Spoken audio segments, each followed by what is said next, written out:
Good evening and welcome to This Happy Guru. My name's Kirsty Bentley Taylor. I'm going to be talking to you today about forgiveness and gratitude, which sounds really easy, doesn't it? Forgiveness and gratitude sounds like it's a really easy concept to grasp. But I think it's actually one of the things that people struggle with the most. Certainly, gratitude is something that doesn't really seem to be a present in our daily lives. And I think perhaps it should be. Over the last few weeks, we've been talking about how negative thought can physically impact you, cause disease, cause a repetitive thought process and pattern within your actual physicality, as well as within your psychology, that determines whether or not you're going to be able to look at things in a negative or a positive way going forward. And if you keep triggering those same neural pathways, that eventually your body almost begins to feed on them, inciting reasons for you to get back down that neural pathway and be feeling those negative thoughts. So there's a real incentive there to break through from this pattern. And I started to think, how was it that I could kind of help to spread the word? How was it that we could each help one another and essentially help ourselves into feeling different about things and changing the way our minds drop into these neural pathways, into these repeat thought patterns that we've created for ourselves? I think it's important to start at the beginning as well and recognize that a lot of these things that we're suffering from now as adults were almost given to us as children. Now, the Buddhist and the Hindu way of thinking is that when you come into this world, you get to choose where it is you come, that where it is that you arrive. You choose your family, you choose the environment, you choose the setup, basically, for one reason, and that is to be able to learn a lesson that you need to learn, or to activate a karma or reactivate a karma that you need to clear. So in that sense, you really need to think about, perhaps if that resonates in with you, then what is it exactly that you've chosen? And if it doesn't resonate with you, then anyway, look back to your childhood and look back to those formative years, those first 7 years of your life. And when I say 7 years, I kind of really mean 8, because we're looking at what happened in and around your parents and their relationship, and where your mother was, where she was living, the environment she was living in, all that sort of thing, when you were in fetal form, when you were inside her stomach and growing, because your journey begins there. Your journey, your psychological journey, the journey of your belief system, the journey of who you are now and why and how it is that you've got to that point now, starts when you were conceived. And predominantly it starts from when you were able to sense things, which is from a very, very young stage of development. Your senses, don't develop as a child in terms of your hearing, your smell, your sight, all those sorts of things. They don't develop fully until you come out into the world. But your energetic sense, again, the neural pathways that you're creating based on the information that your mother is giving you from the outside world, start a lot earlier than that. And so it's important for you to recognize almost the whole history of you, starting from the very beginning, because we create the most neural pathways. We absorb the most amount of information into our bodies and into our psychological selves within the first 7 years of life. And like I said, I would like to take that into the fetal state as well. So for the first 8 years of your life, it's important to consider the environment that you were being brought up in, the environment that your mother was present in and living through when she was pregnant with you. It's important to consider whether or not there was a healthy mindset around your pregnancy, whether you were a child that was planned, whether you were, a child that had been coveted and longed for, and all those sorts of things. Just ask your parents about it if you can. And if you can't, then maybe ask older brothers and sisters, aunts, uncles, anybody who's around still that can help you begin to form this pattern of where it is you came from, and more importantly, into what environment you were born. It's really important because it helps to shape your belief systems. And remember, as a child, especially in those formative years, the first 7 years of your life, once you've been born, you're constantly absorbing. And you're not absorbing through logical thought. You're not absorbing through explanation and through necessarily direct experience, especially when you're a baby. Some of the times you're not really even aware of what is a meter in front of you. but you are aware through very other many different circumstances or situations, different senses, if you like. And those senses are reading energy around you. They're reading dynamics of safety, security. They are looking out into the world and they are trying to determine whether lights, whether colors are good or bad things. Your senses begin to taste. They begin to formulate opinions on taste, whether or not they've had that taste before. If it was something that you received a lot through your mother as you were growing inside her stomach, then these tastes will be familiar tastes to you. There'll be something about them that your body says, oh yeah, I recognize that, that's fine. There will be other tastes that may irritate your stomach, that may cause you to have some sort of involuntary reaction. How did your parents deal with that involuntary reaction? Were you placed in a state of fear or upset? Did you spend long periods of time in hospital or staying with relatives? Or, what was it for you? What was your story? How did you start off? It's really important to recognize these things because, as I said before, it starts your belief system off, but it also starts responses off. Your emotional responses, your psychological responses, and therefore your physical responses to certain situations. Certain situations will trigger anxieties. They will trigger nervousness. They will also trigger things like joy. Those children that have had classical music or even rock music played to them while they were in their mother's stomachs or played to them early on throughout their life will always resonate a sense of security and safety, assuming that that was the environment that they were being demonstrated these things to. They will always begin to resonate when they hear that type of music with a feeling of being safe, of secure, with a feeling of being home. Okay, we recognize this through nostalgic memories that we relay back to our grandparents or to our parents as we were growing up. I know for me, ABBA and the Beatles were huge influences on my parents when I was born. I was born in the 70s, and ABBA were kind of well out there. My mum loved listening to ABBA. My dad, they both loved listening to the Beatles. It was my mum was very much a rock chick. She liked the Rolling Stones. My dad was kind of a bit more Cat Stevens. So I had a multitude of different kind of 70s inspired music around me as I was growing up. And even if I don't necessarily appreciate the music as in it's my taste personally, I can't help but feel nostalgic whenever I hear those songs. I have great memories as being a young girl of about 3 or 4 and dancing around, holding my dad's hand and being swung around. That's how I know I can remember what age I was, because I was being swung around all the time when we were listening to ABBA. And he would pick me up and dance with me, and it would be a quick step, quick, fast movement, a disco type movement to ABBA. Easy words to remember, easy for my little brain to cotton onto the pattern and the rhythm of the music. This was ABBA's gift, right? And so now, even to this day, ABBA invokes such an emotive response in me. The songs like Slipping Through Her Fingers, which are really melodies about watching a child grow up and grow out, just like they touch my heart so deeply. And then, the usual ones like Dancing Queen and Mamma Mia and Money, Money, Money, all those sorts of songs really inspire me to get up and dance and shake my thang, as it were. And those memories, they come from my childhood. They come from, happy memories that I had growing up in that environment at that time in my formative years.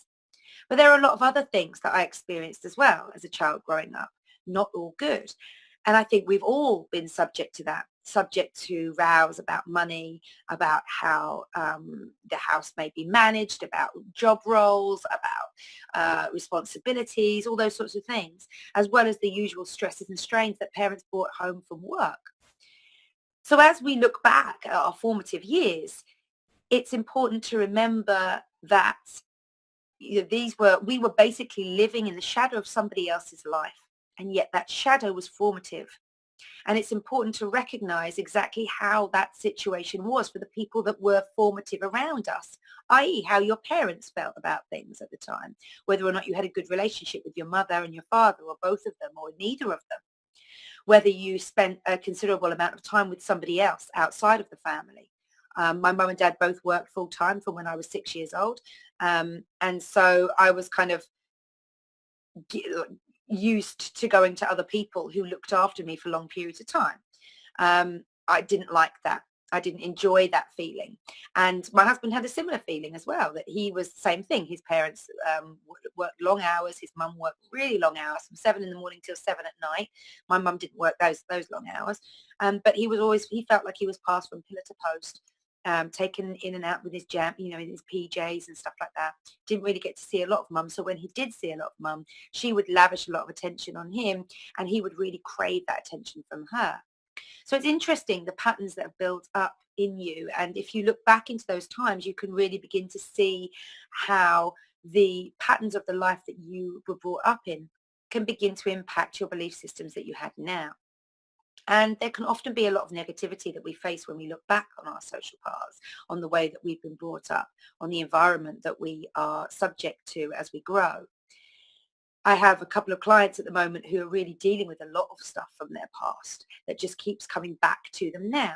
Stuff to do with relationships, to do with self-worth, pretty much the usual stuff. These formative years impact directly on how we believe we can be treated, how we should think about ourselves, whether or not we can find love and acceptance for ourselves, whether or not we really ever rise to our full potential because of the amount of self-worth and self-esteem that we've been given or we've had reflected to us when we were growing up. It's an interesting one because there can often be a lot of pain when you begin to dig under the surface of your life, and there can often be a lot of realizations that you think to yourself, wow, like if I hadn't had that impacted on my life, what might my life have been like? What might I have seen? What changes might I have gone through? What more opportunities might I have had? And there's a real tendency to look at it as if I hadn't had this, things would have been better. In that sense, it's a dangerous path to go back down the past because nothing can ever be changed. And we tend to look at the past through a sense of, I want to say rose-tinted glasses. I wouldn't necessarily say they're rose-tinted all the time, but definitely we look through them. We look through at a different spectrum at our past. And this is, I think, where the principles of forgiveness and gratitude really become to come into play, because there are a lot of things about our past that we may not be particularly proud of. There are a lot of experiences that we will have had growing up, through our formative years, but also into our teen years, into our 20s, those kind of formative years where we're really beginning to find ourselves. We spend a lot of time playing and being free, or essentially being free as children. And then as we begin to come into our teenage years, we begin to test the boundaries of adulthood, pushing against the walls, if you like, that people are putting up, saying that this is how you need to behave. That's how you need to behave. This is what society demands of you so that you might be accepted and so that you might fit in. And it's sometimes can be a really challenging time. I have a friend at the moment who's finding that her teenage son is really challenging every authority, including her and his dad. But really at school, really challenging all the boundaries that are put up, all the social constructs that are put up in school. And the message seems to be from all the people around him, you know what, you just have to put up and shut up and deal with the fact that this is how you behave in this institution, in this school. Some days he's better at that than others. And I think that's a fair thing to say about all of us. Some days we're better at conforming than others. Some days we can put up and we can shut up, and other days we just can't. And I think different issues arise because of the confinements, the constraints of society that effectively we haven't had any influence in building, and yet we find ourselves living within.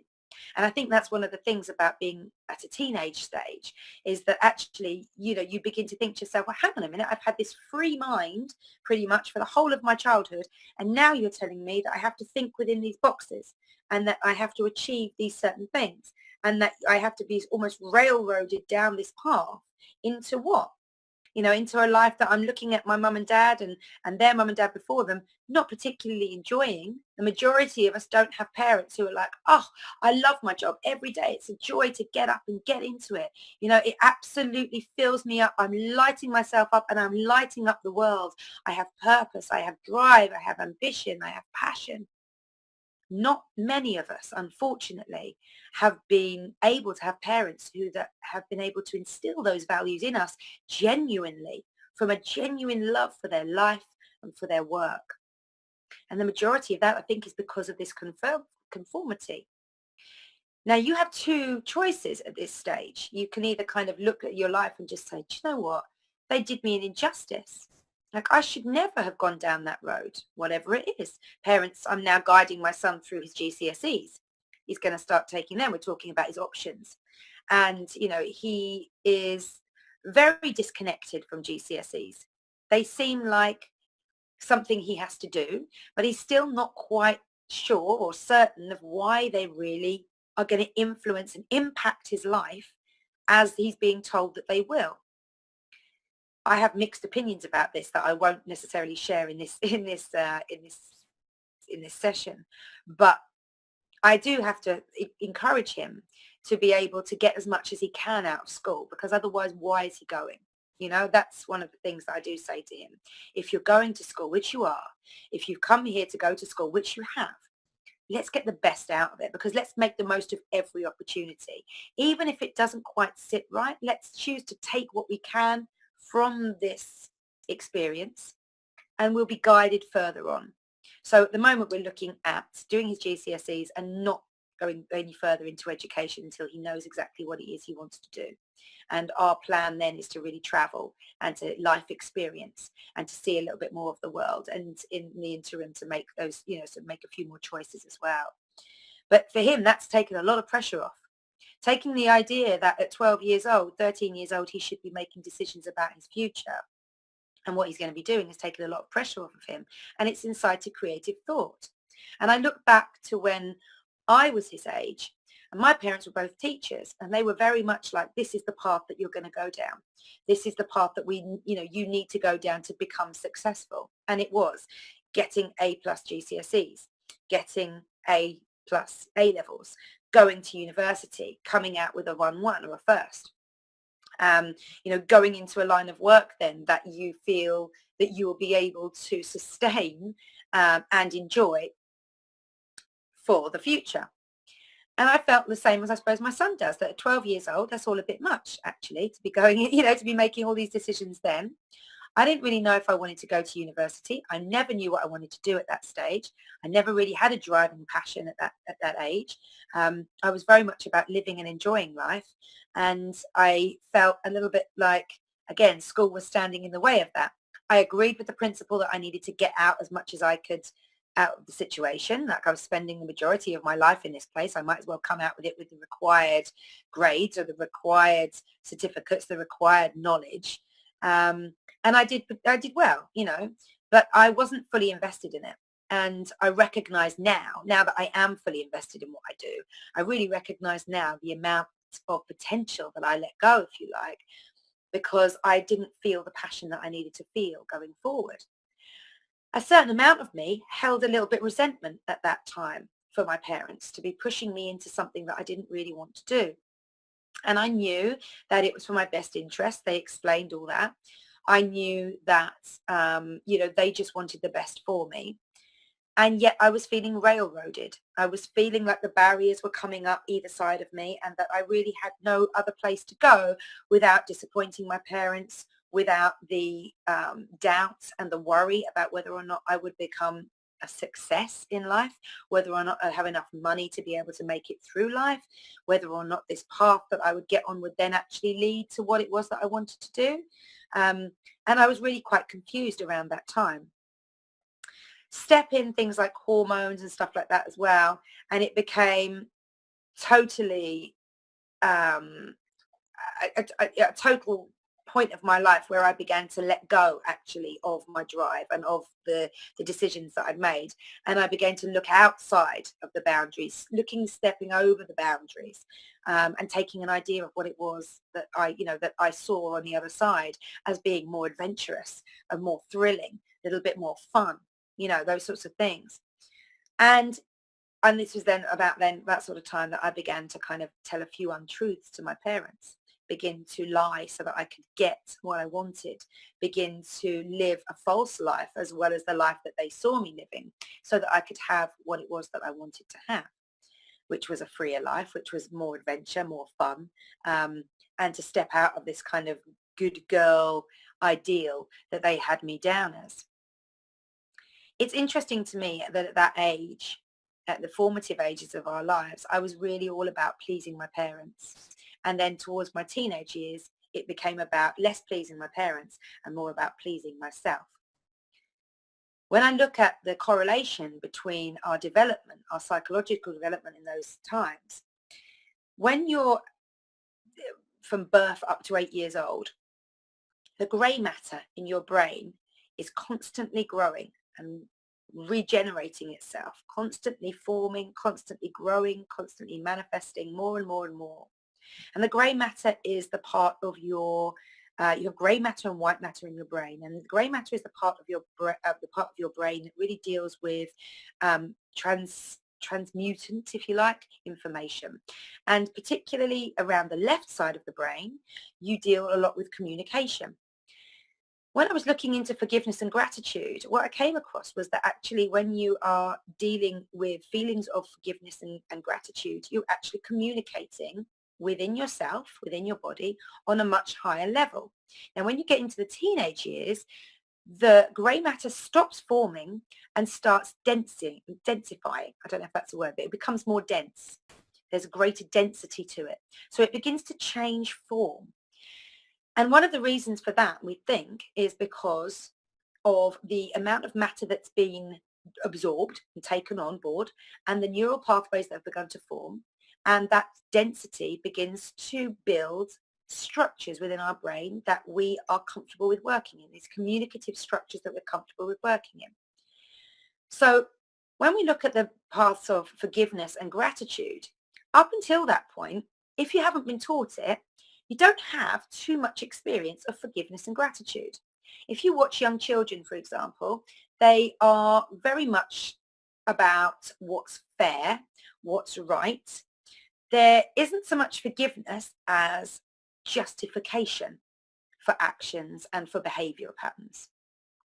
When you come into the teenage realm, if you like, the ability to be able to manage and to be able to form neural pathways that include gratitude and forgiveness become a lot more, they're facilitated a lot more.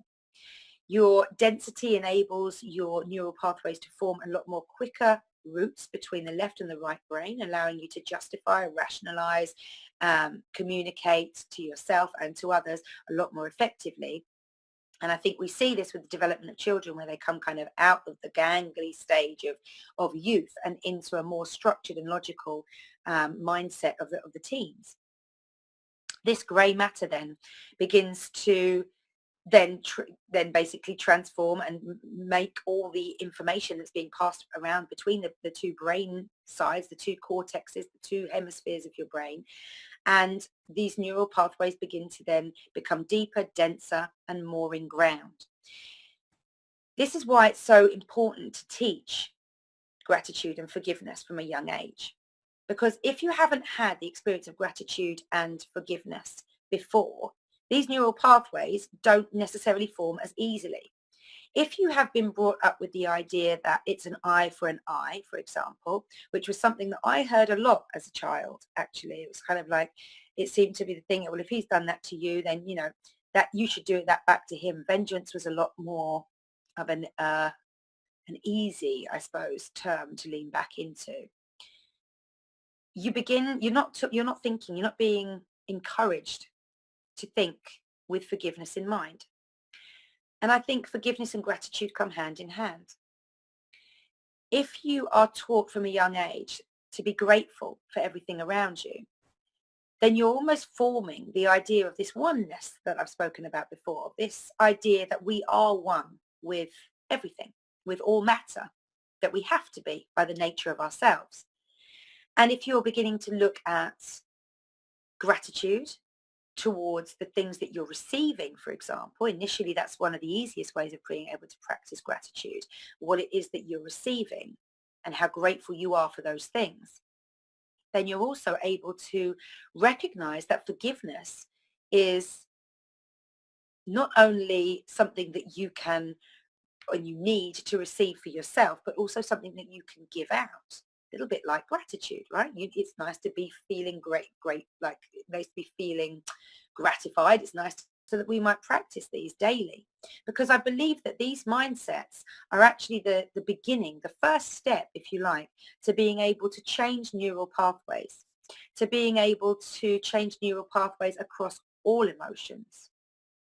I believe that gratitude, for example, enables you to really connect in with everything and accept yourself as part of the universe as a whole, right? That takes away all sense of, well, not all, but it will begin to take away sense of ambition and lust for more than your fellow man, because you begin to believe that actually as one, as someone who's part of everything, what affects one will affect all. What affects somebody else will affect you. And you can be grateful for that lesson, because it reflects back to you that actually this oneness, if you're looking after somebody else, then that will come back to you, the law of cause and effect, as we discussed last week in the Happy Guru sessions. Forgiveness as well. If you are able to forgive somebody else, then it follows that you will be able to receive forgiveness. If you are able to project out forgiveness for things that have been really, really hard for you to deal with in your life, you also begin to release a lot of other emotions that are tied in with this bad experience that you had. Things like anger, bitterness, hate, fear, all those sorts of emotions that you hang on to, and you hang on to these physically. They manifest in your physical self, and then you hold on to them. And again, these neural pathways are constantly feeding them, constantly getting triggered, constantly, looking out for reasons to feel scared, to feel bitter, to feel anger. And they keep manifesting to and from. So as always, I've done my research. I've printed out a few little bits. So I want to just kind of read through some of the things that really stood out to me in my research about gratitude and forgiveness, and kind of try to kind of open a few dialogues around there, so that we might be able to bring these things more into our lives on a daily basis and begin to initially heal ourselves, but also begin to enable ourselves through this change in energy, through manifesting a healing source within ourselves and letting go of the negative aspects of hate and anger and fear and bitterness and judgment and all those sorts of things that come from a bad experience, and really begin to manifest a way of letting that go through focusing again on the positive aspects that you can manifest in your life. So not looking at the bad stuff and analyzing it so that you can let it go, but actually counterbalancing the bad stuff with the good stuff and focusing more in on that, working again within the law of attraction, the permeating the law that moves through everything, and really beginning to harness the law of attraction within the realms of forgiveness and gratitude to be able to let go of the bad stuff, to be able to release yourself from all that negative thought and from all those negative triggers that keep coming back and occupy so much mind space. This is another thing about these negative headspaces, that it's just drama, drama, drama. They cause so much headspace. There's so much going over old thought patterns. And frankly, it's exhausting. You'll find that if you practice forgiveness and gratitude, you lighten your load literally. You lighten your load energetically, in terms of mind space, in terms of being able to let go of negative thought patterns that keep recurring in your life, keeping you in a negative headspace. And that's, obviously a very cathartic thing to do. But it also affects the energy around you. It affects everybody. It affects the people when your load lightens. It affects everybody that you come into contact with, because they recognize that. They recognize that actually you're vibrating on a higher spectrum. You're vibrating at a higher frequency. You're able to deal with a lot more and you feel more calm. Your energy is calmer, which means that when they move into your energy, they come into contact with your energy, with your aura, they're able to feel that subtle shift, and they may not be able to place their finger on it. They may not be able to even know exactly why it is that you feel different to them that day. But they don't question it, because it's a good thing. They're resonating higher because of your influence. And so they don't question it so much as just revel in your energy change, revel in the higher vibration that you have created through practicing forgiveness and gratitude. So those who have the ability to forgive are often seen as people who are taking the moral high ground. And that can be misconstrued sometimes. But generally speaking, if you're living with integrity, if you're living from a stance of good morals, from holding true to your morals and holding true to your whys and your heartfelt beliefs, then you're already resonating at a higher vibration. And those people that don't resonate with you are those people that haven't learned forgiveness and can't see reasons to be grateful. Looking through the sort of science side of this and the scientific research, I found out that, again, unsurprisingly, the neural pathways that we've discussed in previous sessions here have an anatomical basis, which means that they resonate in your anatomy. The International School for Advanced Studies in Trieste, Italy, noted that there are neuroanatomical correlations for forgiving unintentional harms. So unintentional, obviously, is just things that have wronged you, things, maybe somebody, there was some road rage that you experienced that day. Somebody cut you up on the road and you just went mental. It was like the last straw. Remember that we're living in such heightened states of stress these days that these are common occurrences. You probably, if you drive to and from work, you can probably say hand on heart that you get angry with somebody at least every day, if not every time you drive, depending on the length of time that you're in the car for.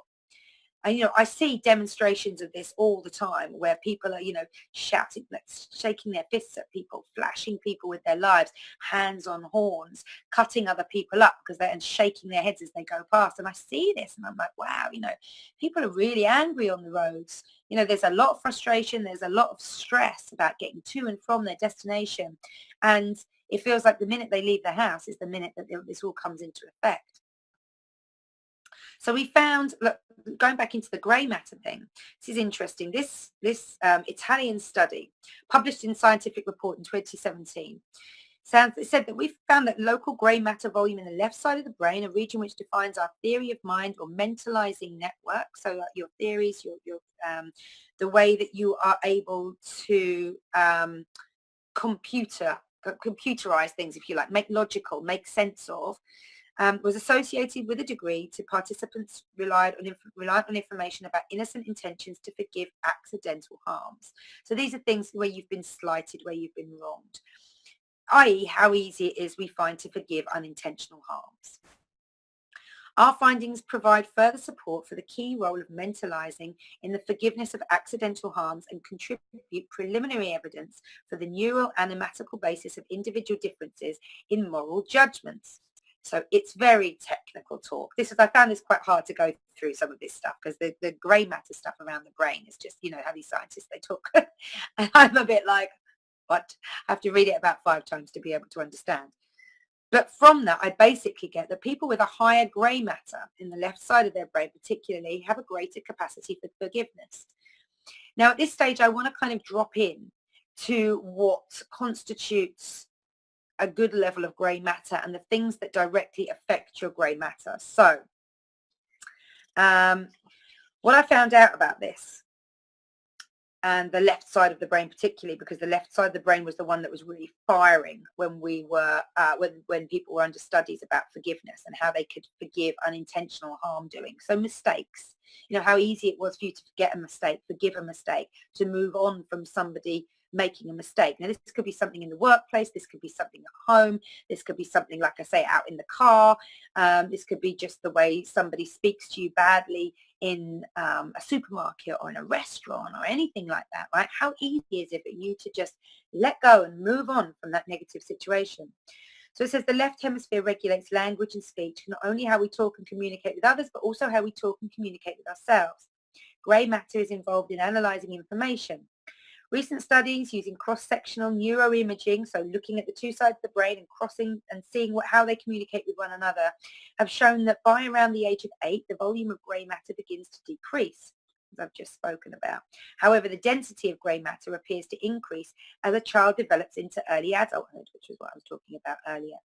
Males tend to exhibit grey matter of increased volume but lower density than that of females. Now, I would kind of hasten a judge, and I'm no scientist, I would hasten a judge that that's probably because the masculine energy, the male thought processes tend to be more logical, whereas females tend to be more emotional. And if you're thinking about the density is dealing with mostly more emotional constraints. Things like forgiveness and gratitude are emotional responses, essentially. They're feelings that we can instigate. They are feelings, but they are feelings and mental processes that we can instigate for ourselves as well as receive. So this is something that we have full control over. The ability to be able to raise and to control our sense of forgiveness and our senses of gratitude are wholly within us. Okay, you can be influenced, as I said, on the development of the grey matter, of the way that it reproduces and it forms, and the amount of grey matter that you develop as a child can be influenced by outside influences, like, you know, whether or not your mum and dad instigate a sense of forgiveness and loving and kindness and gratitude into you, or whether they don't, just simply because, you know, it wasn't the way that they were brought up, and they're acting out the same way, those same life patterns as they were brought up with. You know, if you feel as though you've had a good upbringing, you tend to emulate that back out to the person that you love most, i.e. your child. You want the best for them. And if you consider your upbringing to have been good, then you tend to re-imprint those patterns on your child based on the fact that, you know, they never did you any harm, and, you know, you've grown up to be okay, those sorts of thought processes.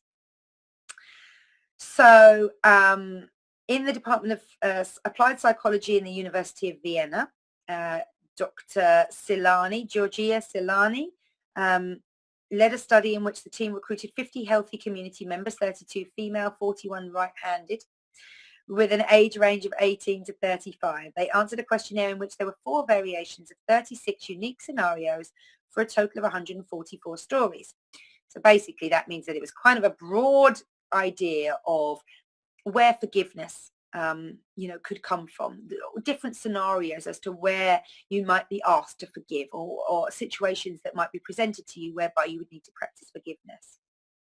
And the participants were asked to answer 2 questions throughout these scenarios. How responsible should the individual involved in this story be considered? So how responsible for their actions are the people in these stories, and how morally acceptable is the individual's behavior? So as the person receiving this stimuli, if you like, you're asked to consider how responsible the person that you're looking at or you're responding to is for their for the story that they're involved in, and how morally acceptable is the individual's behavior. The magnetic resonance of all participants was used to obtain data on brain functioning and structure. Analysis revealed that inter-individual differences in the severity of moral judgments about unintentional harmful behaviors are associated with volumetric differences in the left anterior superior, the left side of the brain, basically, which is implicated in reasoning about others' mental states, such as the greater grey matter volume.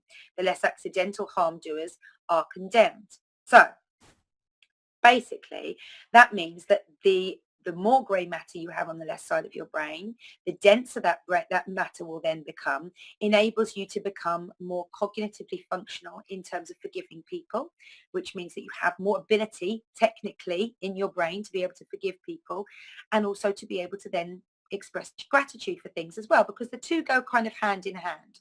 You know, you must be able to forgive somebody to be able to express gratitude. You must be able to express gratitude through a lesson that you've learned, and that usually requires some level of forgiveness. So there's a real connection between those two things, and not obviously, you know, not an obvious one perhaps, but there is a real connection between the two things. It was the same thing for the grey matter to do with their feelings of anger and forgiveness. They were made aware that anger can be harmful to both ourselves and others. And when thinking about forgiveness, there is one who asks for forgiveness, and the one who accepts the apology or accepts the forgiveness. There's also like a power thing going on there as well, where, you know, you can withhold your acceptance of that apology. You know, you can withhold the apology itself, depending on what other emotion is presenting itself, usually anger in those cases. But even if the apology is not accepted when we're angry at someone, we're still ultimately responsible for forgiving that other person, because you're the one feeling that anger. Even if you're expressing it out, all those sorts of things, you're the one feeling it. You're the one imprinting in on yourself that this is the response to being wronged or to a mistake, whatever. The anger is the first way to go. Refusing to forgive and holding a grudge is dangerous to our health, therefore, they concluded. And it said, if someone is stuck in an angry state, what they're essentially doing is being stuck in a state of adrenaline. Some of the negative health consequences of not forgiving or being stuck there are high blood pressure, anxiety, depression, not having a good immune response. You're constantly putting your energy somewhere else, which is what we've been learning about negative thought patterns. When you hold yourself in a stress state, your energy is going out to the extremities of your body, those parts of your body that need to react to your fight and flight. And if you're experiencing this and triggering this regularly within your life, you're re-imprinting this stress back into your body. You're bringing it back, you're experiencing it again, and you're living through it. It's a big one, because we get stress from all over the place. We get stress from our home lives. We get stress from our work situations. We get stressed from the amount of time or the lack of time that we have to be able to commit to our own well-being. And of course, we get stressed because we haven't committed to our well-being. So we're looking at then some of the things that you might be able to do to be able to kind of alleviate stress and manifest forgiveness. We are asked to dwell on what went wrong or see the goodness behind every act that's given to you, which, can be a hard thing, can be a hard place to start. But often, and this is certainly the Buddhist and the yogic way, often and in the Hindu way, in fact, as well, often what you're encouraged to do is to actually try to pull yourself out of the situation that you're being triggered into and observe yourself.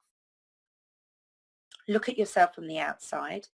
Begin to look at what exactly is about the situation that has triggered you, that has really invoked this emotive response. What is it exactly? Because it can be, like, he's just being horrible to me. Yes, that's the first part.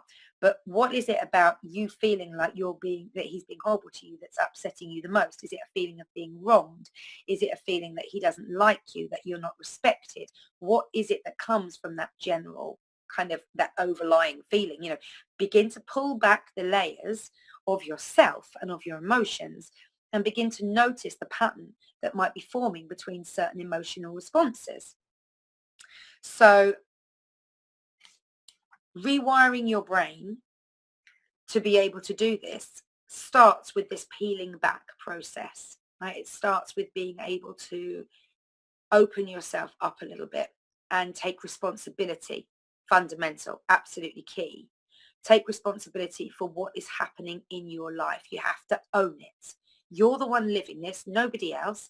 You have to own your responsibility for every part of your life, whether it's a feeling of being wronged, whether it's a feeling of having something done to you and how you respond to it, all of it. The first thing is to take responsibility for that. And although that sometimes feels hard, especially when there are negative situations coming up to you, ultimately what it does is places you back in a position of control, because you have the choice at every stage to be able to give up your control throughout your life and become like a victim to what's happening, or subject to what's happening, if you don't like the term victim, or you can own it and you can say, actually, this is my life. Why am I triggered by that? Why am I responding like that? What does that mean to me when I hear that, when I feel that, when I'm treated like that? And begin to learn about yourself so that going forward, should this situation present itself again, or something like it present itself again, you have the necessary tools to be able to heal a lot more quickly and to be able to respond rather than react to these situations. It's kind of, it's all about learning about how it is that you go out and deal with life. And this is why I say start from the beginning, begin to look at your formative years, about the belief systems that you would have taken on because of those formative years. And then begin to think about the way that your mind and your body is structured. I did write down something particularly interesting, I felt anyway. And I think this is, okay, so this was all about the grey matter. Now, again, this comes with love. This doesn't come with judgment, but this does come with observation. about the way, particularly the Western world, but also the Eastern world, is handling stress. Okay. When I came back from Thailand, I'd spent 8 years there. When I came back from Thailand, one of the first things that I noticed were that a lot of my friends were still living in the same patterns and the same, same lifestyles as they had been for most of our 20s. Right, so I left when I was 31, came back when I was 39. I'm now 42. Been here 2 years. Came back just before my 40th birthday, so that was nice. But one of the things that I noticed, like I say, is that people were still living in the same patterns as they were when I left, as they had been when we'd been growing up through our 20s. And these were patterns of really using alcohol, recreational drugs as a way of being able to let go, of release, of not facing and not processing stuff that had been going on in their life, just as a way of being able to walk out the door and go, oh, I'm not in that anymore. Now, the reason I'm citing this, really, when we talk about forgiveness and gratitude, it goes back to the grey matter thing, right? High alcohol consumption has been correlated with significant reductions in grey matter volume. Now, you build the majority of your grey matter, as I said before, when you are between the ages, from birth or from conception up to the ages of about 8. And then between the ages of 8 and early adulthood, you begin, that grey matter densifies. It becomes a lot thicker and it becomes more able to hold neural pathways that have been built up over the time, over the absorbent time, if you like, of those early formative years. It says that significant reductions in grey matter volume. So think about, if you were a child of the 70s like I was, we didn't have the information that we have now about how alcohol can affect children in vitro, in that growth spurt, when a lot of mothers would still be drinking throughout their pregnancy.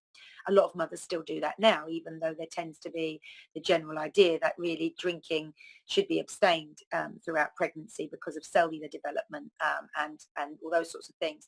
But it's not just the cellular development that is being affected, although it goes into like your brain capacity is actually affected as well.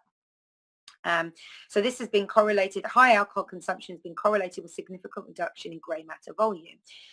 So drinking through a pregnancy is obviously not only going to affect your own grey matter volume, but that of your developing child as well.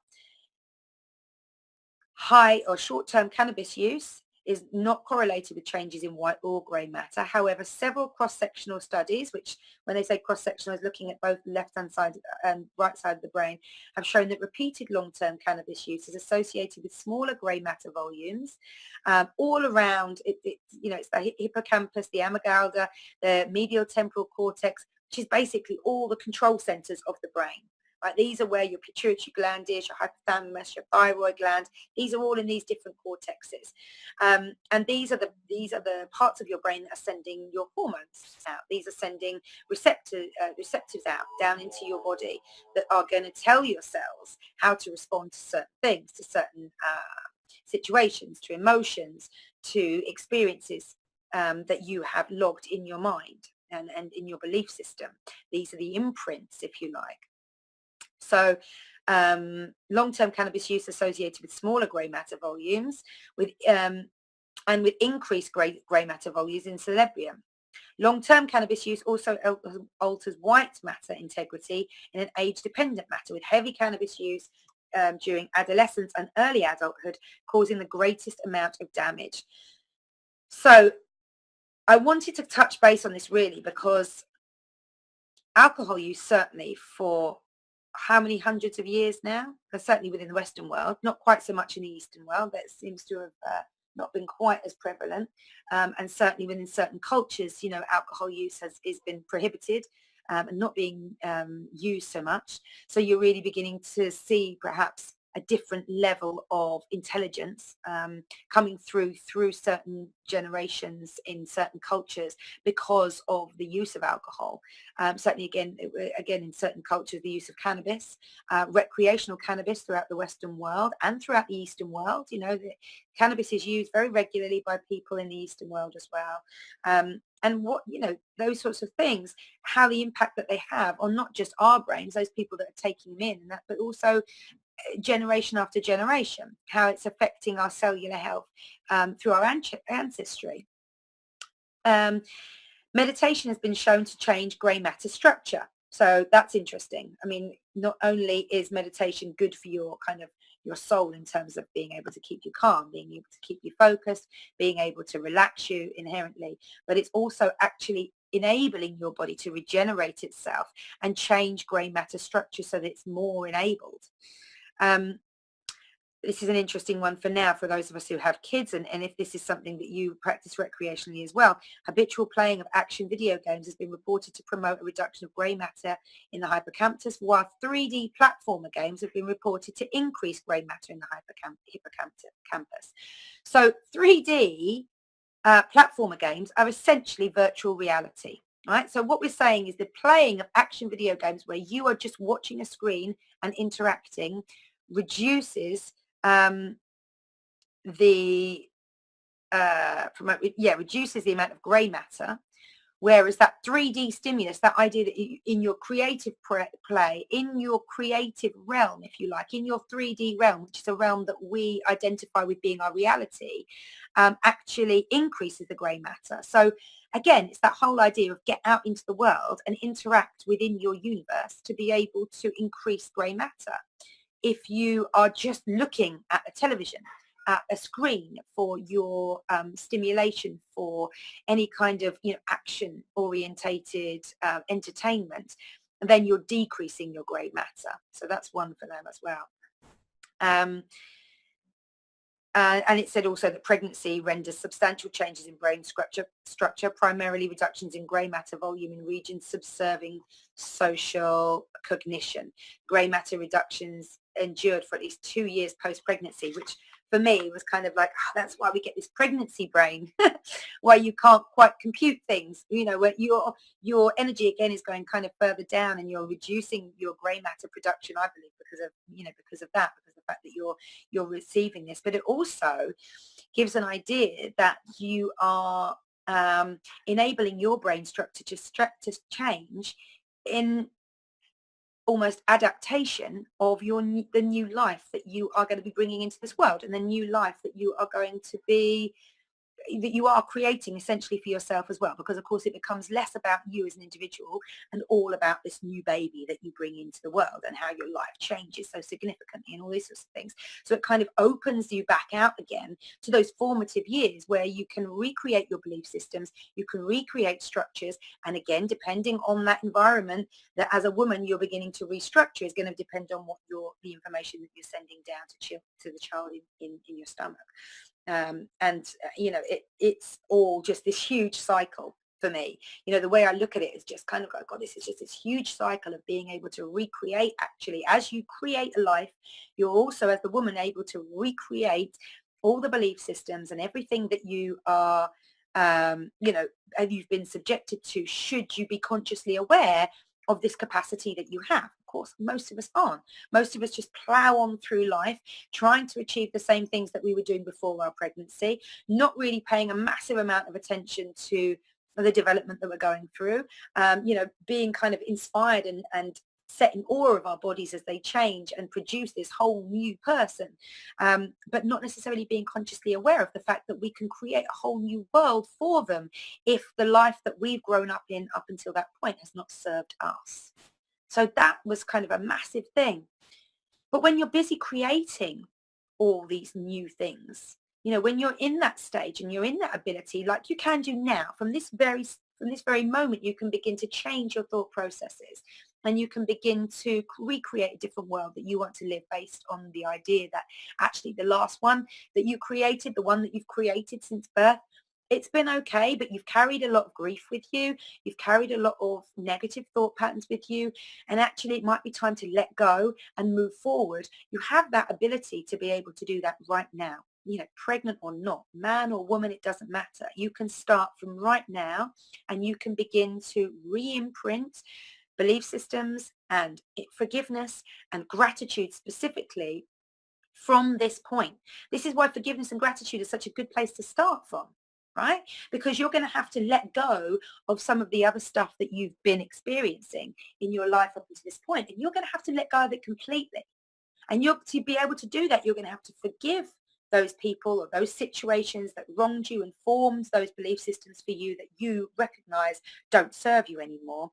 But you're also going to have to recognize that they don't serve you anymore and be grateful for that lesson. Be grateful for the fact that you can actually see that now effectively, that it's taught you that you should move on, that you've come to this point now where you're trying to recreate your life and you've inspired yourself to come into that recognition by the fact that actually this previous life that you've been living just doesn't serve you anymore. And it's not about being bitter about that. It's not about feeling like you've been wronged. It's not about feeling like, God, what a waste of life. It's actually feeling like, gee, okay, brilliant. It's taken me up to this point to recognize it, but now that I see it, I can't walk away from that. How can I walk forward? And the first step is forgiveness. The first step is to be able to get all these kind of neurotransmitters going between both brains again, and to be able to open up the cortexes of your brain and to be able to facilitate forgiveness and facilitate gratitude as a way of moving forward. One of the reasons that I feel like this is such a huge deal, if you like, is that it's not just something that you can do like that. You can't just go, okay, I forgive everything that's in the past and that's me done. Now I'm moving forward, because the triggers, the neural pathways are still there. So this is a practice that I came across throughout my research. There's two practices that I want to share with you that I came across throughout my research, which I think I certainly already practiced one of those. In fact, I've actually improved on it a little bit, but I am definitely going to start practicing the other. So the first practice that I do every day anyway, and this comes as part of my daily practice, right, which I teach and which I infuse into my day personally anyway. And this is the three gratitudes, or the three things to be grateful for every day. So I read about this a few years ago, that every morning you should wake up in the morning and you should name three things that you're grateful for that day. And it can be things that you're about to do. It can be situations that you're in. So, I might wake up and I'm really, really grateful that I've got the opportunity to teach something that I love to do today. I'm grateful for the health for myself and my family. And I'm grateful that, it's a beautiful sunny day. So that might be, for example, three examples of this. And as I started to do that, I noticed that actually it put me in a really good space. It really put me in a good headspace to be grateful for three things. Sometimes it was a little bit more of a pull because, as you wake up out of a dodgy dream, or if you wake up and you're still tired, it's like, okay, I'm grateful for the fact that I'm getting up, but, and then there's another part of you that goes, but I'm not grateful for the fact that it's 5:30, those sorts of things. But it does challenge you. It challenges you to look out into your life and into your world and remember how wonderful it actually is to be alive, right? And that is kind of this practice of gratitude, the three gratitudes. I went one further than that and decided that actually I should start and finish my day with these things. So as I start my day with these three gratitudes, these three things to be grateful for the day going forward, now I close my day as well, thinking about three things that I should be grateful for that day, three things that have happened in that day that really incite a feeling of gratitude in me. A lot of it is actually to do with my work, I find now as well. It used to be, well, it still is to do with but it's to do with my kids, and it'll be about family and stuff like that. But I tend to be quite more specific now than just general health and stuff like that. I tend to be a little bit more I'm grateful for the fact that I was able to sit down with my daughter tonight and read those extra few pages that she wanted to because time allowed. I'm grateful that I walked in on the girls in their bath to see them playing so nicely together, and that I reminded of that beautiful bond of sisterhood that I shared with my sister growing up as well. These sorts of things. As you practice gratitude, you really begin to be grateful for so many things. You can really see it in everything. And it's really taken my mind out of darker spaces that I've been in practicing gratitude. with gratitude comes forgiveness, because if you practice gratitude, then you need to kind of be able to practice forgiveness as well. It comes to like a little duo thing. If I practice gratitude and I'm not forgiving for things, then somewhere along the line, somewhere in my psyche, I don't know, it doesn't quite add up. You know, if I'm saying to myself, I'm grateful for, I'm grateful for the fact that I get to drive to and from work so that I can listen to my favorite music and I can be inspired by my favorite authors on the way to and from work. You know, if I haven't forgiven the person that cut me up on the M25 on the way in, which is a big, massive motorway around London, you know, then that thought will pop up into my mind. I found this, and I've needed to immediately go back and forgive and let go, because it's just popped up. Because as I've said, as I've recognized my drive, for example, as being something that I am grateful for, some part of my subconscious has popped up and said, yeah, but you didn't particularly appreciate that bloke cutting you up today. And that's because it's still there. It's still there waiting for me to forgive and let go of it. And it's weird. I like, practice it yourself. Practice it and think to yourself, you know, what are the 3 things I'm grateful for, and see if anything that needs to be forgiven and let go pops up as well, because I've found that happen a few times. And this is kind of how I know that the correlation between forgiveness and gratitude is so beautiful and so subtle, because they really do kind of feed off one another, and they come hand in hand with so many things. And it's always going to be that little voice on my shoulder, it feels like, if I don't keep practicing forgiveness as much as I practice my gratitude. So I now actually found it very easy to, you know, to forgive. I've had to do quite a lot of forgiving of people in my life. And I always find that it comes hand in hand. I was, as I've spoken about before, in an abusive relationship, and it was one that took me down on so many levels. And yet, when I came out of it, and when I looked at it, and all those questions about, you know, why did I have to go through that? Why was that me? You know, why did I stay so long? Why was I the victim for so long? What was it that made me feel that I couldn't get out of those things? All these questions that I asked myself. And essentially, it became not so much about answering the questions as about the one permeating thing that I needed to do to be able to let go and move on. So once all those questions were answered, I would still re-ask myself that, and it became obvious that actually what I needed to do was move on from this space, from this headspace that I'd been occupying for a long, long time. And the one way that I could do that was to forgive and move on. And I was very lucky, if you like, with this relationship. A lot of people would say to me that you weren't very lucky in that relationship because of the nature of the relationship that it became.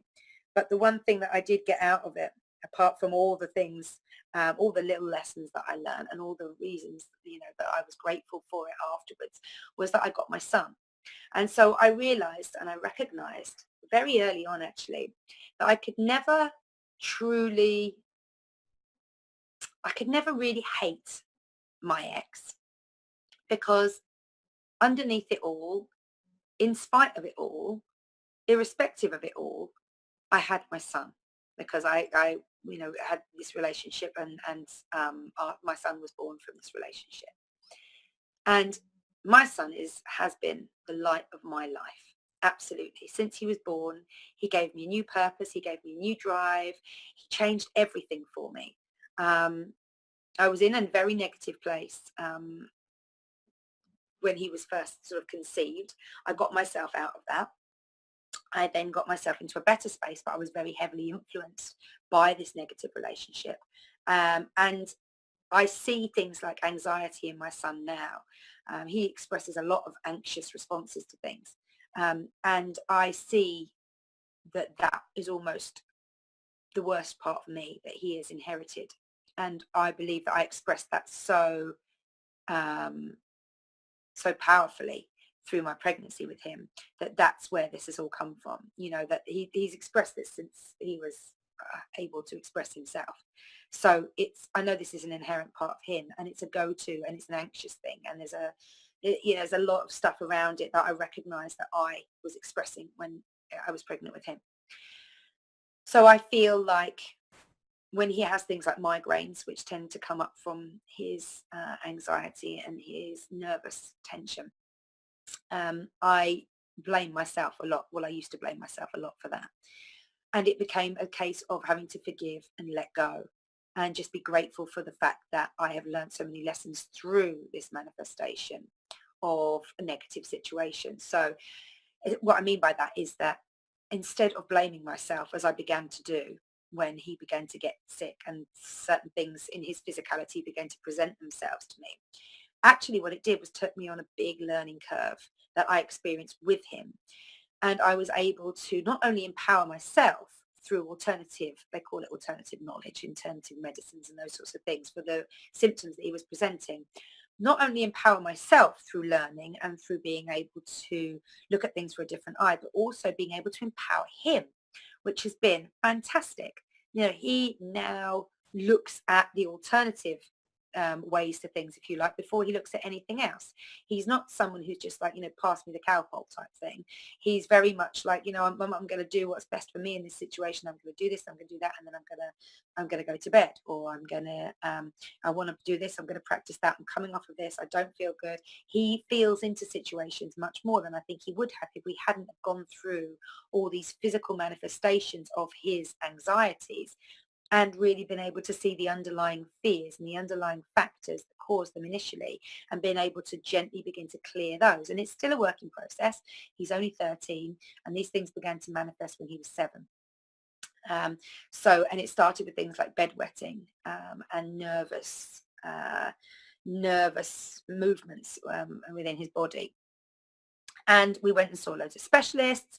There was no real physical reason for them.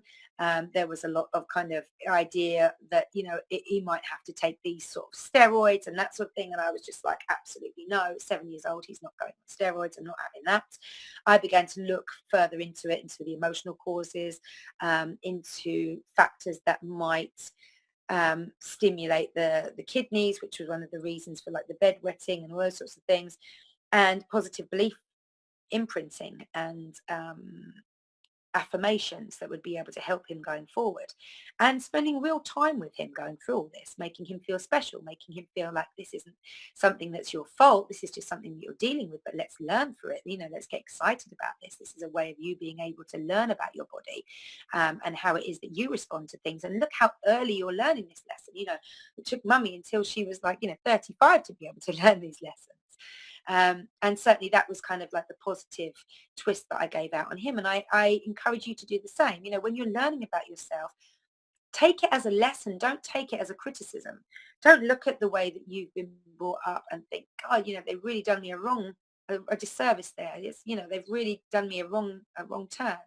Look at it as a way now of being able to learn about who you were and who you want to be going forward, and take that and change it around. Learn, explore, find things out about yourself. Begin to dig deeper underneath the surface of some things and look at not perhaps what it is that you might be taking, for example, regular medication for, but what's the underlying cause of the presenting symptom.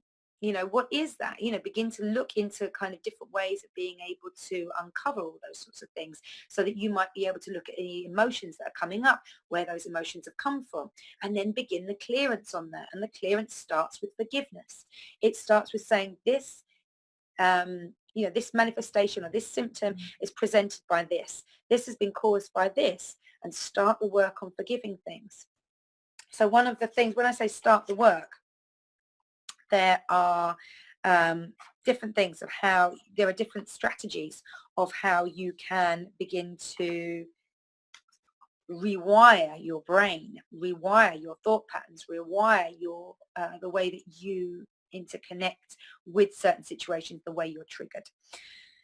So Dr. Loretta Graziano Bring, I haven't said that right, probably, PhD of the Inner Mammalian Institute, says that you can rewire your brain to see good in the world. She discusses the concept in her book, The Science of Positivity, Stop Negative Thought Patterns by Changing Your Brain Chemistry. And she says that you can rewire your brain in 3 minutes a day, right?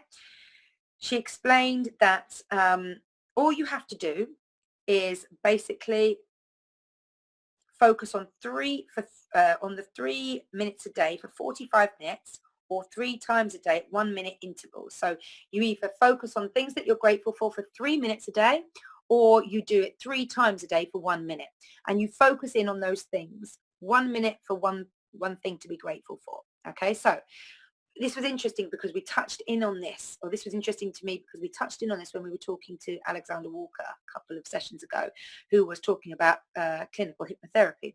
And one of the things that you can practice initially to make yourself feel better and to start off with a really good headspace every day is for an hour a day, spend 17 seconds of each minute of that hour thinking about something good that you have in your life, right? Which is essentially practicing gratitude.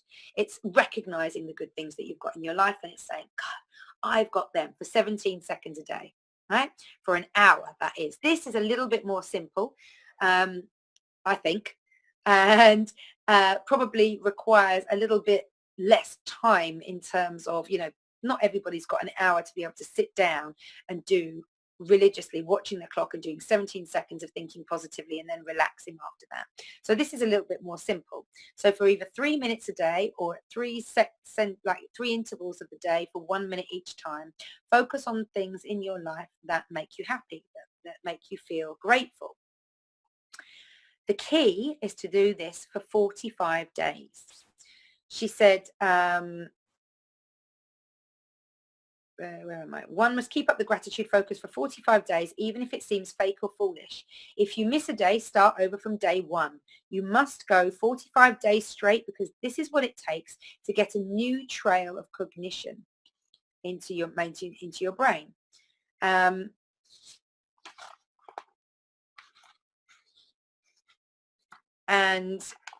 so sorry, I've missed a page out here. I don't know what's going on with my printing.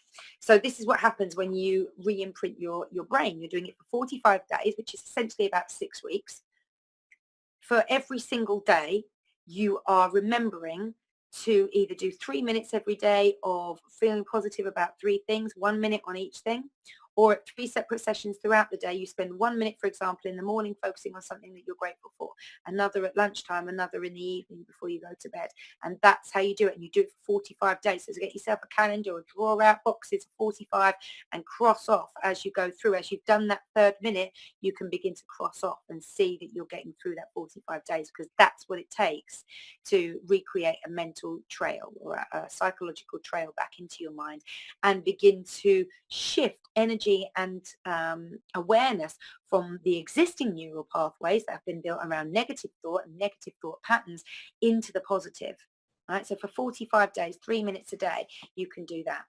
The other thing I explained earlier was that you can start with, and this is naming 3 things a day. I say twice a day, but you can start with once a day that you feel grateful for. When you open your eyes in the morning, name 3 things that you can feel grateful for and recognize how that happy self that you wake up to permeates through your day. If you can end your day as well with being 3 things that you've been grateful for that day, it really brings you into a sense of presence, into a sense of gratitude for everything that you've been given as well as what you've received. And it enables you, again, that sense of gratitude enables you to forgive some of the harms that have been done, because you know what?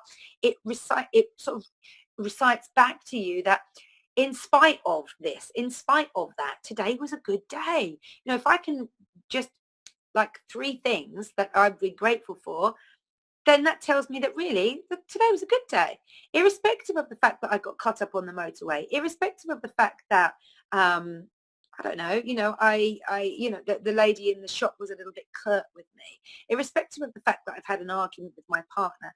Actually, there are 3 things that, in spite of all those things, I can still be grateful for about today. Today was not a waste. Today was not just a routine day. These are the sorts of ideas that begin to come with gratitude, that actually what a great day it was. And sometimes you can do even more than 3. Sometimes they're just rolling through. I've had a particularly good day today and I can cite 10 reasons to be really, really grateful for my day. And that's fabulous, to be able to take yourself into that space and to be able to take yourself to the point where you're able to recognize almost hour by hour the moments of fabulosity that came to you and that you lived through and that you experienced. Really makes you feel grateful for life itself. And that's a really wonderful practice. Again, try to do that for a minimum of 45 days so that you can really make these neurological pathways, these neuro trails, deep and in-ground for yourself going forward. And that's how you're going to be able to change your mindset, bring yourself out of anxious thought, bring yourself out of any depressed thought, affecting all of these things, angry thoughts as well. You can't be angry if you're feeling grateful. You can't be depressed if you're feeling grateful. You can't be, you feel happy. Essentially, you're manifesting happiness, happy thoughts into your day and recreating neural pathways that complement and reinforce that. So then then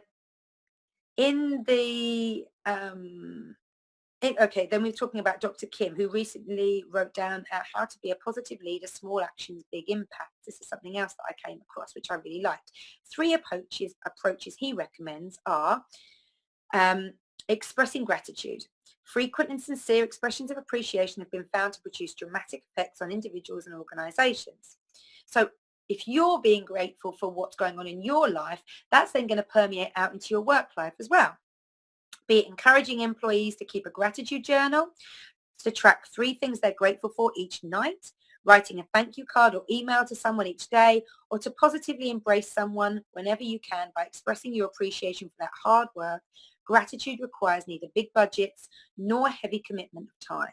So I love this. I love the fact that that he mentioned writing thank you cards or emails, basically acknowledging good things. It was interesting because as I was reading this today, I got a delivery from a client who was thanking me for a course that I recently ran, saying how much it helped change her life, how inspired she was to get into the essential oils that I've been talking about, what I thought about this, that and the other. And, thank you so much. It's given me a new sense of purpose. It's given me something that I can bring into the family and really feel confident about in terms of supporting our health. All the family love it. And I feel really inspired to continue and to learn more. For me, job done. But she sent me a beautiful card with all this in. Then she sent me 2 massive presents in a little box that I had fun opening. And I was like, oh my God, what's this all about? Really, really lovely. But the thing was, it's the gratitude behind it that is the permeating gift, because the gifts that she gave me were beautiful, but the fact that she'd taken the time, the fact that she'd appreciated enough, the fact that she'd, felt so much as to be so grateful and to send me this, from another country, and sent me this, this present. I felt really, really blessed. And I wrote straight back to her, again, expressing my gratitude. So gratitude there is feeding gratitude, and that interconnection between us all is something that you just can't deny. If you can, it's like a random act of kindness. Keep it going. If you ever experience a random act of kindness, keep that going, that beautiful, positive energy. Keep it moving forward. Go do a random act of kindness for somebody else. So that was something that really resonated with me today because of the gift that I received in the post, but also because it's so true. Just something as simple as saying thank you, sending a card, sending a gift, sending an email, sending a text just to say, thanks so much for having me today. It was just so wonderful to see you and hang out and be with you and talk and all those sorts of things. Can't wait for the next time. Expressing gratitude, expressing, all the love that you felt, the fact that it touched you enough to be able to re-express what you probably already said when you left as well. Lovely to see you today, la, la, la, la, la. And then going back over that and re-imprinting that gratitude for yourself and for that person is a lovely thing. The next one is enable forgiveness. So these are practices that a coach actually and a doctor has written out for the organizational world, for the organizational world, but for the corporate world, if you like. So enable forgiveness. Organizations with a forgiving culture have been found to experience more trusting alliances, social capital, workplace humaneness, customer care, and a sense of calling among employees. Be it redefining failures as learning opportunities, seeking a higher purpose that provides personal meaning for employees, separating acts from people, providing environments of support or honoring fairness and equity. Forgiveness allows people to heal, replenish, and restore positive energy. which is huge. That's a huge thing in the workplace. You need positive energy. It needs to fuel the creativity. It needs to fuel the interconnected communication that we have with one another. You know, if someone's alive in that office and really lighting the place up, then everybody feels that vibe and everybody thrives on that vibe. And it's huge. I think that things like, you know, redefining failures is learning opportunities. So being able to recognize that for yourself, that actually, you know, okay, it didn't go well that time. We're going to take that lesson and we're going to move on with it. We're going to, you know, develop and move on. Seeking a higher purpose that provides personal meaning for employees. So recognizing that, you know, work is something that we all have to do, and hopefully you're passionate about it and you love it, but also that there is a higher purpose behind you working, behind your serving, if you like, and being able to recognize that and embrace that as an employer to employees. Separating acts from people. So not taking things personally. This is a huge one in terms of forgiveness. Don't take things personally. You know, not everything was directed at you. For example, cutting you up in the traffic. That's not a direct accusation towards you or a direct slight on you. That's somebody else wanting to get in front of you so that they can get to the place that they want to get to quicker. They're not looking at you and thinking they deserve a slight here. That's what they're going to get. They are just thinking about in the space that they're in, the headspace that they're in, and they're trying to get through this stressful traffic and get to work as quick as they can, because they're probably already late and they're probably already freaking out about the meeting that they've got that morning with their boss or whatever, and they're worried about how this is going to impact on them, and it's not even their fault, and how can you judge traffic, and you know, all of these things that when we get in a stress position become the thoughts that we perpetuate over and over again. So separating acts from people, recognizing that sometimes people are just having a bad day, and actually you can forgive them and move on and let that energy die right there. You know, as they've expressed it out, they've shared that energy. You don't have to absorb it. You don't have to take it on. Just let it die right there and then.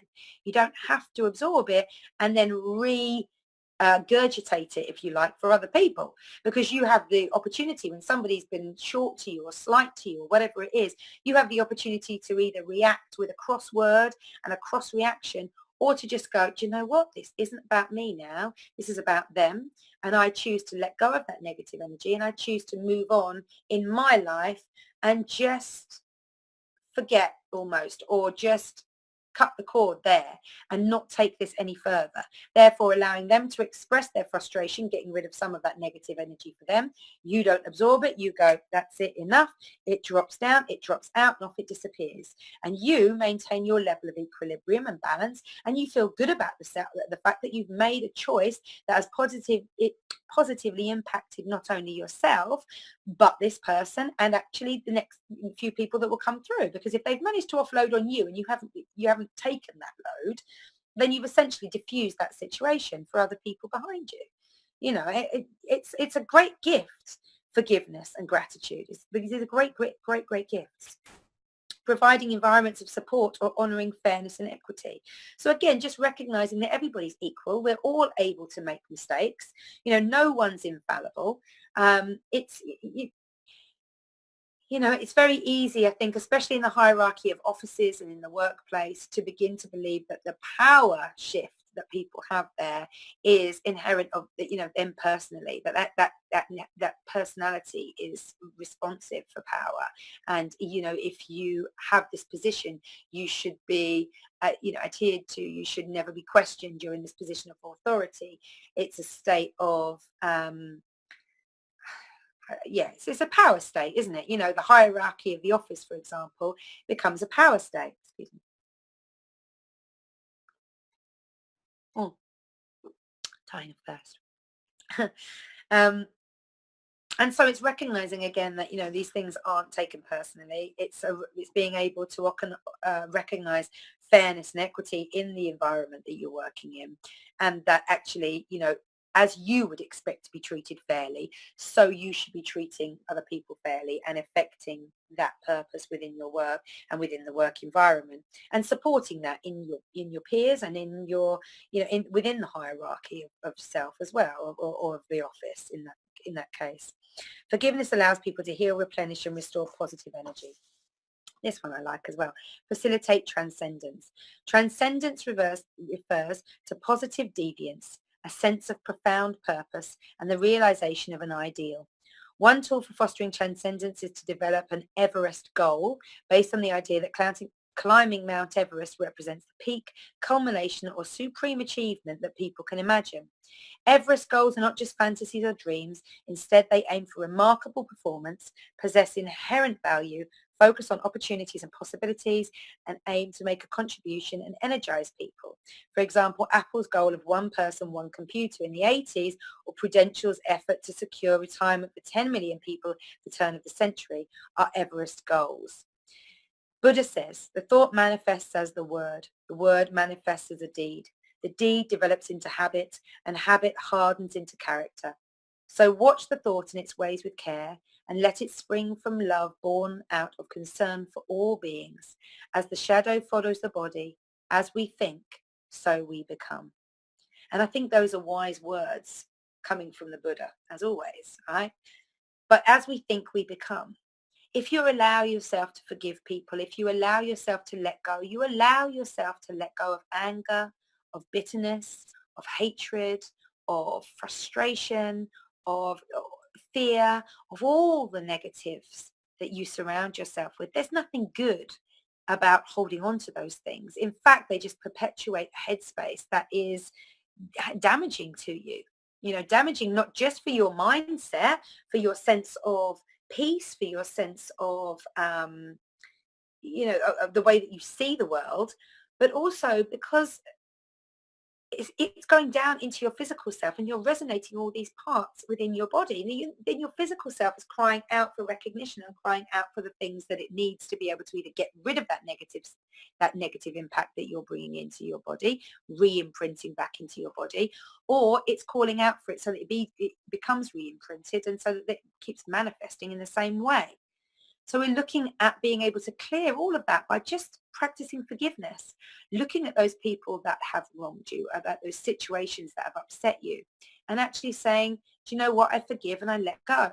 There are loads of fantastic meditations for this, where you can visualize the person that you have an issue with or have had an issue with, and you gradually begin to let them go. You begin to cut the cord. You begin to let go of that victim mentality that you've got around them as well, because that often perpetuates a lot of things, like anger and hatred and bitterness. There's that victim mentality that you just drop into because it perpetuates all of those things. But also, being able to then be grateful for the fact that you've enabled yourself to learn this lesson and grow from this situation and move forward. That's a huge thing. So practice forgiveness on the things that are coming up for you in your life, and then practice the forgiveness, and then practice the gratitude that you've got into that stage of being able to forgive, and that actually you've enabled yourself to learn a lesson that releases you from all that negative thought and from all the negative headspace that comes with needing to forgive. Essentially, if you feel like you need to forgive, there has generally been something that's been done to you that's like wronged you in some way. And it's not to say that you have to forget about those things. Forgiveness is not about just forgetting about it and moving on, opening yourself up to even more hurt and pain from especially serial offenders. By that I mean, people who are constantly kind of letting you down, that sort of thing. Forgiveness is one thing. Forgetting is another. You don't have to forget anything, and you can surely use these lessons to enable this relationship moving forward. If you think to yourself, okay, like, for example, I'm late a lot of the time to wherever I go. And I know with some people it really, really bothers them. And with others, they just couldn't care less. But for those people that really, really bother them, I always ask for their forgiveness and just say, like, it's given you an extra period of time to be able to do this, and why don't you next time give me, a time that you want I have a vision, for example, of the time that you want me to actually be there, and tell me that it's going to be half an hour before, so that, I first of all get a taste of my own medicine about, you being late effectively to our meeting, but also that you begin to, you're controlling it to the point where you can forgive me and let go of the inconvenience that you've held because you've had to wait on your own, or because you felt the fear of me not turning up, or whatever it is. Majority of people that know me and know me well and that I see regularly do that now. My husband has taken to setting clocks 10 minutes fast, so that I always feel like I'm kind of, I'm going to be late all the time. And then I realize the actual time in the world is 10 minutes slower than I'm at myself. So I cottoned onto that one quite quickly and went round and adjusted the clocks on that one. But it's it's the same thing. He forgives me, and my friends forgive me for being that person, and they just learn to, you know, I suppose, work around me as an individual. That I've always been like that, and as much as I try, and I am on time sometimes, as much as I try, I often cut it by. And they have learned that, not only is it a good opportunity to practice forgiveness, but it's also, be great. They've learned gratitude for me as well, because I'm that one that kind of, is always going to be late. It takes the onus off of everybody else, but they've also learned to be patient. They've also learned that you have to sometimes wait for the people that you love, and that not everything happens at the right time, and that sometimes life is diverse and it is crazy, and you have to kind of let go and just go with the flow a little bit. So I like to think that I've contributed to that with them as well. So when you're thinking about forgiveness and gratitude, recognize that it's really more for yourself than anything else, but that it affects everybody around you. If you can practice these things, it affects your energy, it raises your vibration. That helps raise the vibration of everybody around you. So it's a gift not only to yourself, but to other people. Remember that you can practice this in a number of different ways. That you can practice really, really easily by just practicing for 3 minutes a day, practicing gratitude every time you wake up. You can extend that to every time you wake up and every time you go to sleep. You can also split that out so that you're practicing thinking about one thing that you're particularly grateful for that day, morning, lunchtime and evening, or for 3 times a day, or for 3 minutes a day, however you prefer, or whatever you can sort of squeeze in, whatever more convenient. And you can practice gratitude, feelings of gratitude, manifesting gratitude physically and emotionally and verbally for 45 days, and you can change the whole structure of the way that you're thinking. So I've given you lots of ways of being able to kind of begin to shift, and begin to shift from now, because the quicker you can do this, the quicker you can get into a habit of forgiving and practicing gratitude, the more easy it will come to you. The more you see to be grateful for in the world, the more likely you are to be able to not even entertain forgiveness, just moving straight on. That's certainly the position that I'm in now. If I encounter somebody who, upsets me, I tend to kind of look at perhaps what it has triggered in me, why it is that I think that they're that they are upset with me, or that they're manifesting this response to me. And then, to be honest, I kind of let it go. A lot of it is just like, well, I can't help the way that they're feeling about me.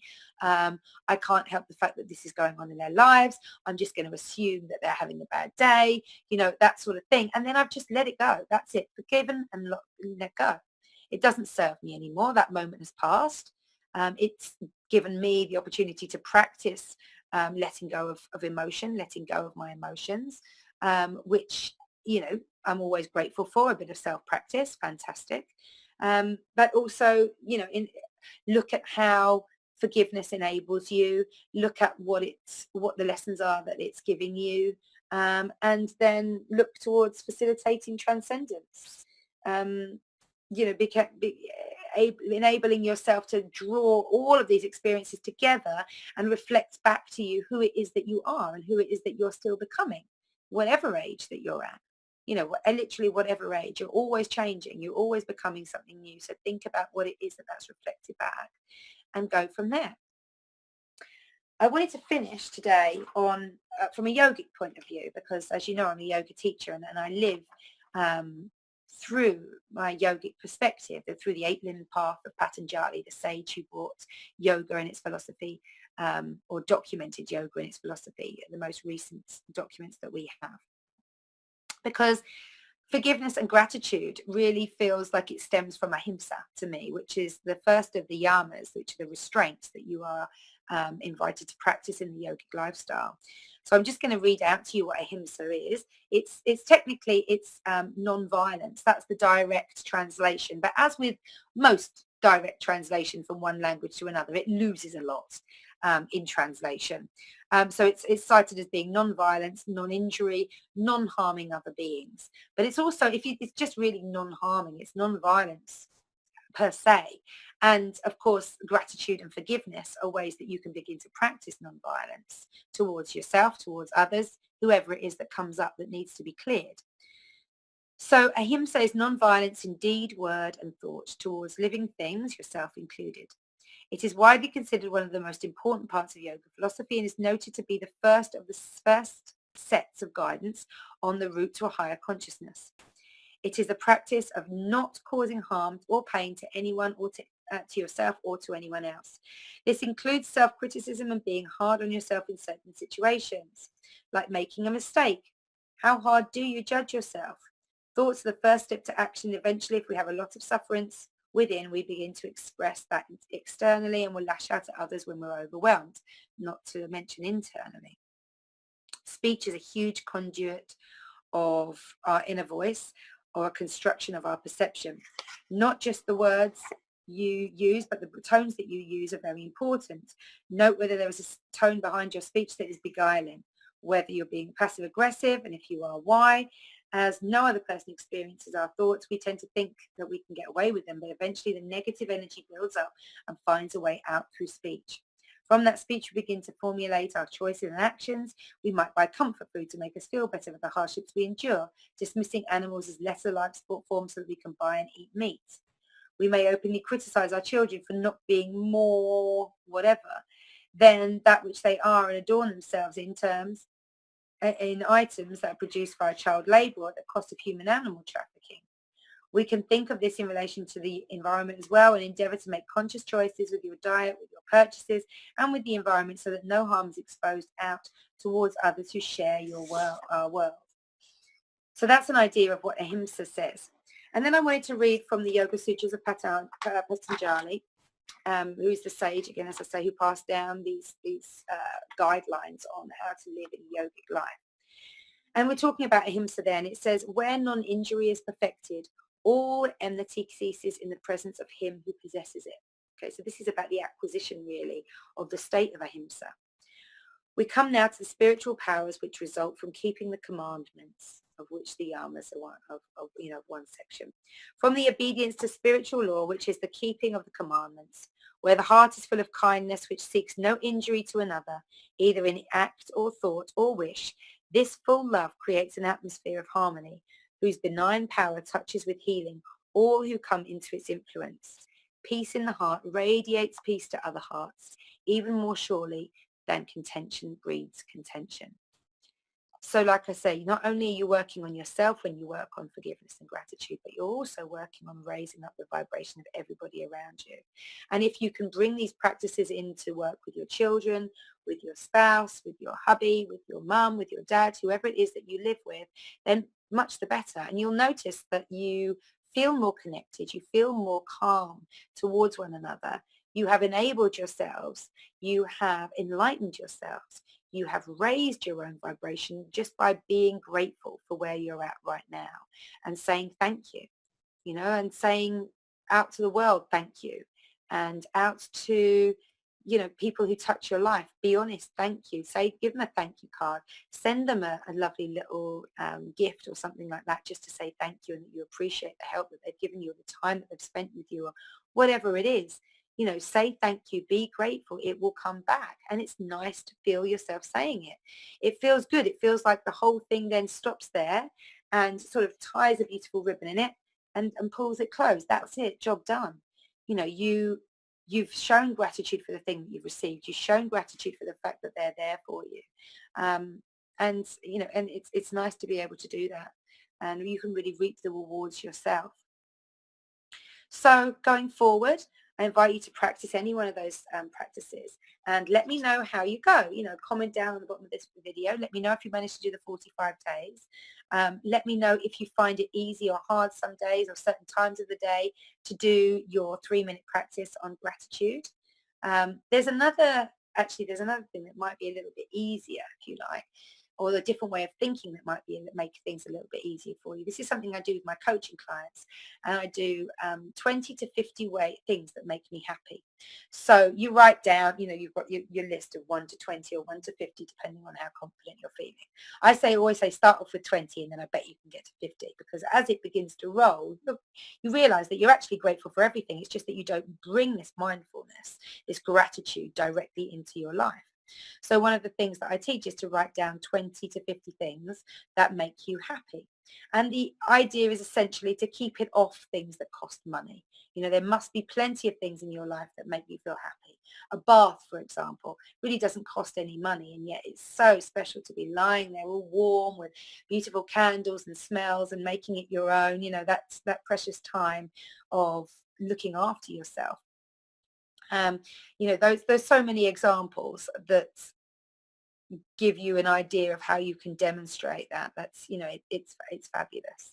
And so go forth and practice. Go forth and try forgiveness and try respect and gratitude towards other people. Try practicing it regularly so that you feel more forgiving in your heart constantly, and that you go to gratitude as a go-to rather than as an add-on, if that makes sense.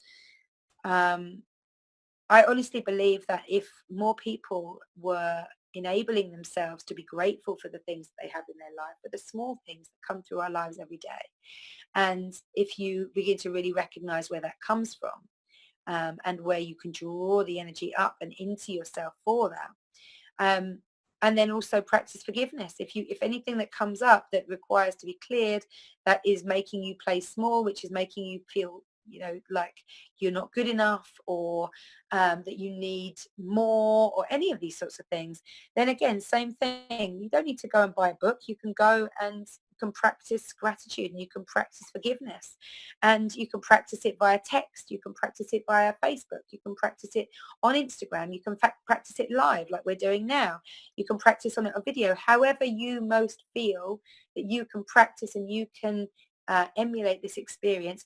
Go out and do it, because the more people that are doing it, the better our energy will be as a collective self, the more it will raise up, the more excited about everything the children of this day will become, and the less likely they are actually as well then to put into things like gang warfare and stealing and stuff in the streets and all those sorts of things.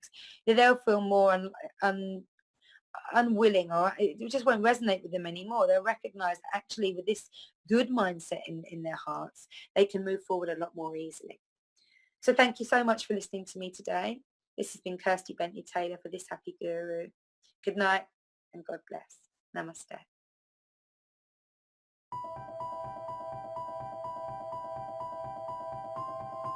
Humanity has been on an epic journey of discovery, learning the truth about the world we live in.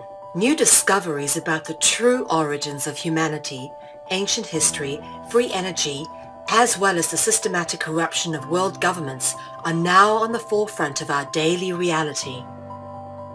Is the world headed towards destruction based on control and power? Or is an opportunity now being presented to shift and uplift into a higher consciousness?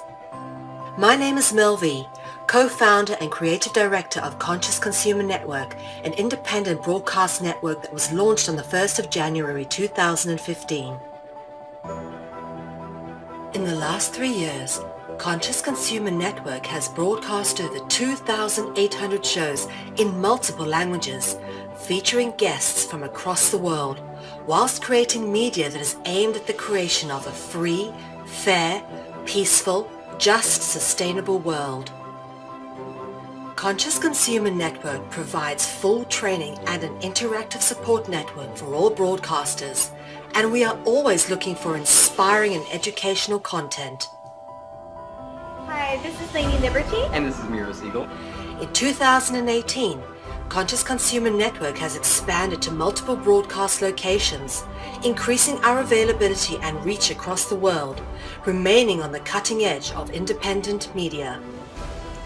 If we wish to create a better world, we must first create better media, geared towards real education instead of indoctrination. You guys really are what changing the world is going to be about. It's educating kids at a grassroots level. Having become a pillar of stability in the turbulent world of independent media, we have even more going on in 2018. Conscious Consumer Network is a publicly funded network, and we rely on all of you to keep us on the air. Show your support for independent media by donating to our 2018 Network Support Fund. Dare to seek a better world. Support independent media.